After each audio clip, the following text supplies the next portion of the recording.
নমস্কার বন্ধুরা, দেখো চলে এসেছি আজকে তোমাদের সামনে মাটনের একটা সুন্দর রেসিপি নিয়ে।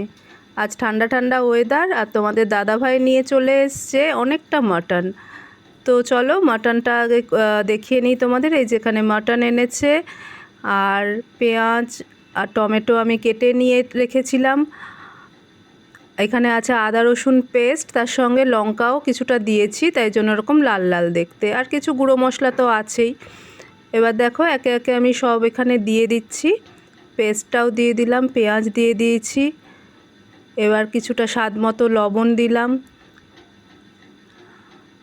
আমাদের বাড়িতে ঝালটা বেশি খাওয়া হয়, তাই আর একটু লঙ্কার গুঁড়ো অ্যাড করলাম এখানে। একটু হলুদ দিয়ে দিয়েছি, আর দিচ্ছি একটু রং হওয়ার জন্য, লাল লাল রং দেখতে ভালো লাগে, তাই একটু কালার লঙ্কা দিয়ে দিলাম। এবার সব উপকরণগুলো একসঙ্গে মেখে নিলাম। দেখো দেখেই কি ভালো লাগছে। এবার এখানে কড়াইতে দিয়ে দিয়েছি তেল। তেলটা গরম হয়ে এসছে, তেজপাতা দিলাম, কিছু শুকনো লঙ্কা আর গোটা এলাচ দিয়ে দিয়েছি। এটাই ফোড়নে ছিল আজকে। এরপর বাকি পেঁয়াজটুকুও আমি দিয়ে দিলাম এখানে ভাজা হওয়ার জন্য। দেখো পেঁয়াজটা নেড়ে চেড়ে ভালো করে ভেজে নিচ্ছি আমি এখানে।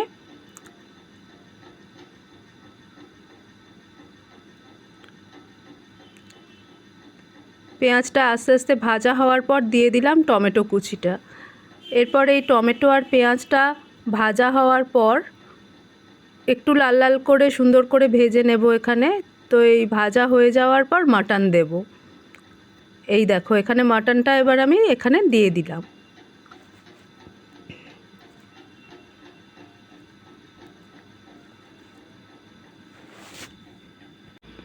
মাটনটা দেওয়ার পর এখানে ভালো করে ওই পেঁয়াজ আর টমেটো ভাজার সঙ্গে ভালো করে মিশিয়ে নিতে হবে।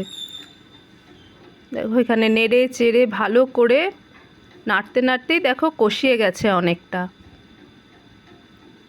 তো এবার দিয়ে দিলাম ওই বাটিতে ধোয়া যে জলটা, মশলা ছিল ওর মধ্যে অনেকটা, তো ওর মধ্যে জল দিয়ে আমি ওই জলটা এর মধ্যে অ্যাড করেছি। এই জলটা কিছুক্ষণ যখন শুকিয়ে আসবে তখনই জানবে যে অনেকটাই কষিয়ে গেছে মাংস। দেখো এখানে হয়েই এসছে কিছু অনেকটা।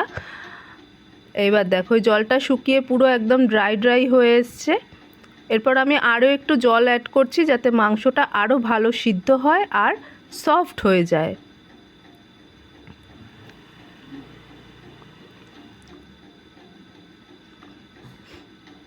এখানে জল দিয়ে দিয়েছি। জল দেওয়ার পরে এই জলটাও যখন আস্তে আস্তে শুকিয়ে আসবে, একটু কষা কষাই ওরা খেতে চায়, তো তাই জন্য আমি এই জলটা শুকিয়ে যাওয়া অবধি ওয়েট করব।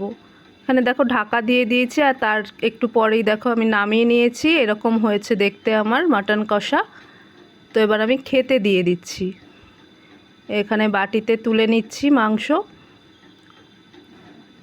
দেখে বলো তোমাদের কেমন লাগছে। মাটনটা দেখতে লাল লাল খুব টেস্টি টেস্টিই দেখতে হয়েছে, তাই না?